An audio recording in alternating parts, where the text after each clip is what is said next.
ఈ నెల 14వ తేదీ గండికోటలో మైనర్ బాలిక హత్య చాలా బాధాకరం. దీన్ని మేము తీవ్రంగా ఖండిస్తూ ఉన్నాము.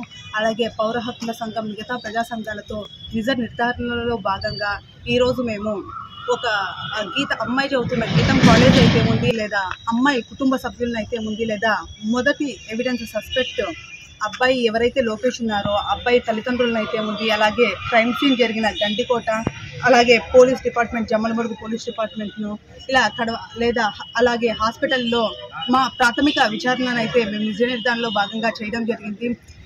వీటన్నింటినీ కనుక చూసుకుంటే ఎవరైనా పోలీసులు ఇన్ఫ్లుయెన్స్ చేస్తున్నారా అనేది మాకు అయితే అనుమానం. ఎందుకంటే హైలీ లీగల్ టెక్నాలజీ ఉన్నాయి, అంటే పోలీస్ డిపార్ట్మెంట్కి హైలీ టెక్నాలజీ ఉంది. ఈ డాగ్ స్క్వాడ్ అయితే ఉంది, అలాగే క్లూస్ టీము, ఇట్లా ఎంతో టెక్నాలజీ ఉన్నా కూడా ఇప్పటికీ 6వ రోజు ఇప్పటికీ కూడా ఈ కేసును ఛేదించకుండా కేవలం గండికోట మహా అంటే 2-3 కిలోమీటర్స్ రేడియస్లో ఉన్న ఆ ప్రాంతంలో ఒక హత్య జరిగితే, ఒక మైనర్ బాలికపై హత్య జరిగితే ఇంతవరకు ఛేదించకుండా ఉండడం అందరికీ ఆశ్చర్యాన్ని కలిగిస్తూ ఉంది, అందరికీ అనుమానాలకు దారితీస్తూ ఉంది. ఇదిలా ఉంటే ఈ అమ్మాయిల పట్ల ఈ హత్యలు జరుగుతున్న నేపథ్యంలో ఎవరా కారణం అని చూస్తే ఖచ్చితంగా ఎక్కడైతే డ్రగ్స్, ఎక్కడైతే మద్యం, ఎక్కడైతే పోర్న్ సైట్స్ ఎక్కువగా వినియోగింపబడుతున్నాయో అక్కడే ఈ ఉదంతాలు, హత్యోదంతాలు, దాడులు జరుగుతూ ఉన్నాయని మేము ఈ సందర్భంగా ఆరోపిస్తూ ఉన్నాము. ఖచ్చితంగా తమిళనాడు గవర్నమెంటు ఇదే సంవత్సరంలో యువత ఎవరైతే డ్రగ్స్, ఈ పోర్న్ సైట్స్కు చాలా దగ్గరగా ఉంటున్నారని కొన్ని రకాల అక్కడ పోర్న్ సైట్స్ని నిషేధించారు. అదే చట్టాన్ని ఇక్కడ ఆంధ్రప్రదేశ్లో కూడా తీసుకురావాలి. అలాగే మద్యాన్ని, నూతన మద్యం పాలసీ అని వీధికి ఒక మద్యం షాపును పెడతా ఉన్నారు.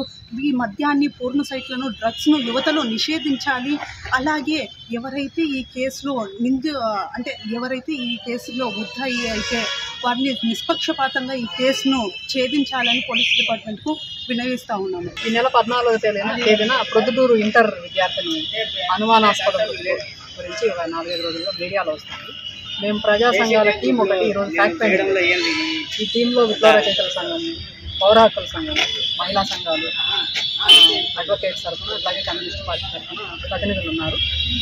మేము అమ్మాయి పేరెంట్స్ని కలిసాము, అమ్మాయి బంధువులను కలిసాము.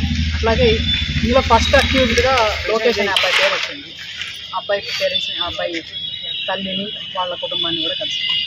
అట్లాగే గండికోటలో ఎక్కడైతే సీన్ జరిగిందని చెప్తున్నారో అక్కడ కూడా మేము వెళ్ళి వచ్చాము.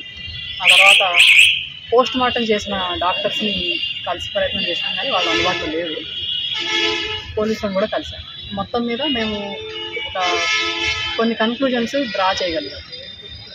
ఎవరు చంపారు అనేది అందరికీ ఆసక్తిగా ఉన్న విషయం. ఎట్లా జరిగింది ఏంటి అనేసి ఇది ఇప్పటికీ పోలీసులు ఓపెన్ ఎండెడ్గానే పెడుతున్నారు. కానీ వాళ్ళతో మాట్లాడుతున్నప్పుడు మాకు అర్థమైంది ఏంటంటే వాళ్ళకి బహుశా తెలిసినట్టుంది, దాచిపెడుతున్నారు అనేది అర్థమవుతుంది. 2 రోజుల్లో మేము వెల్లడిస్తాము అని అన్నారు. ఒక 2 రోజుల క్రితం కూడా మేము తొందరలో ప్రకటించబోతున్నాము అని అన్నారు. అది ప్రకటించలేదు. సరే, దీనికన్నా కూడా ముఖ్యమైన పాయింట్ ఒకటి మనం మిస్ అవుతున్నాము. ఇందులో అక్యూజ్డ్ నెంబర్ 1 మొదటి రోజు అక్యూజ్డ్గా చెప్పిన మనిషి లోకేష్ అనే అబ్బాయి, అతని వయసు కూడా 17 సంవత్సరాలు మేము తెలుసుకున్నామని చెప్పి. ఇప్పటివరకు ఎక్కడున్నాడో తెలియదు. అతను ఇంట్లో తల్లిదండ్రులను అడిగితే, తండ్రి ఊర్లో లేడు, తల్లిని అడిగితే ఇప్పటివరకు మేము చూడలేదు, ఆ రోజు సంఘటన జరిగిందని చెప్తున్న రోజు నుంచి చూడలేదు. పోలీసులను అడిగితే మీ అబ్బాయి భద్రంగా ఉన్నాడు, నేనేం చేయలేదు, ఏం కాదులే అని అంటున్నారు. కానీ 5 రోజులు అయింది, ఇప్పటికీ అతన్ని కోర్టులో పెట్టలేదు. అంటే కస్టడీలో ఉన్నాడా లేదా అనేది కూడా తెలియడం లేదు. మేము పోలీసులను అడిగితే మా కస్టడీలో లేడు అని అంటున్నారు. తల్లి ఏమో, కుటుంబం ఏమో మాకు తెలియదు, మా దగ్గర కూడా లేడు, మేము చూడలేదు ఇంతవరకు, పోలీసుల దగ్గరే ఉన్నాడు అని వాళ్ళు అంటున్నారు. ఇది ఇన్ని రోజులు ఇట్లా పెట్టుకోవడం అనేది ఇల్లీగల్ కస్టడీ అవుతుంది. ఇది చట్టరీత్యా ఇది కరెక్ట్ కాదు, కోర్టులో ప్రొడ్యూస్ చేయాల్సింది. పైగా అతను మైనర్ కూడా, అబ్బాయి మైనర్ కూడా, అమ్మాయి కూడా మైనరే. టీనేజ్లో ఉండే ప్రేమ వాళ్ళిద్దరి మధ్య ఉంది, అది అందరికీ తెలుస్తూ ఉంది. టీనేజ్లో ఉన్న పిల్లలకి అట్లాంటి వ్యామోహాలు ఇవన్నీ కూడా మనం చాలా ప్రభావాల వల్ల ఇవన్నీ మనం చూస్తున్నాం.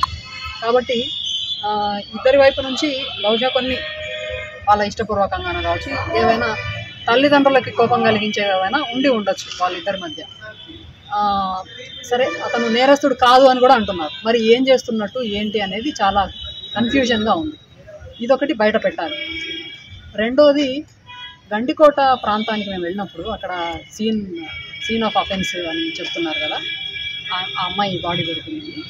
అక్కడ పరిసర ప్రాంతాలు అంతా చూస్తే మద్యం బాటిల్స్, గుట్కా ప్యాకెట్లు, అంటే ఘోరంగా ఉంది. అసాంఘిక కార్యకలాపాలు జరుగుతున్నట్లుగా. ఆ గండికోట పర్యాటక ప్రాంతం పైకి అందరూ పర్యాటక ప్రాంతం అని చెప్తున్నారు. ప్రపంచ పర్యాటక ప్రాంతంగా కూడా మనం అభివృద్ధి చేస్తాము. చాలామంది వస్తున్నారు కూడా. ఎందుకంటే గండికోట ప్రాంతానికి అద్భుతమైన సహజ సౌందర్యం ఉంది. ఆ కోట అదంతా పక్కన పెడితే సహజంగా ఉండే నీళ్లు, గండి, కొండలు అదంతా. కానీ అట్ ద సేమ్ టైం ఆ ప్రాంతంలో భయంకరంగా అసాంఘిక కార్యకలాపాలు జరుగుతున్నాయి. ఈ మధ్య మీడియాలో కూడా వచ్చింది, 2-3 సార్లు రిపోర్ట్ కూడా అయింది.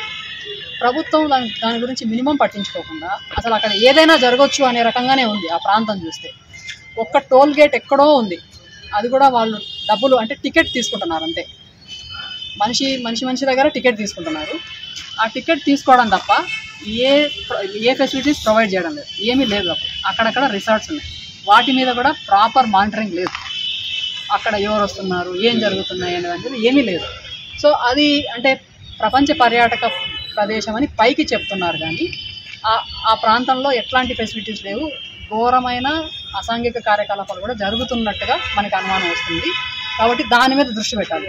సంఘటన జరిగింది అంటే ఇన్ని రోజుల తర్వాత ఒక అమ్మాయి చనిపోయింది అనే కన్సర్న్తో మనం మాట్లాడుతున్నాము. కానీ ఆ అమ్మాయి ప్రాణము, నిందితులు బయటికి రావాల్సిందే, దోషులకు శిక్ష పడాల్సిందే. ఇదంతా అట్లా ఉంచితే దీని నుంచి మనం పాఠాలు నేర్చుకోవాలి.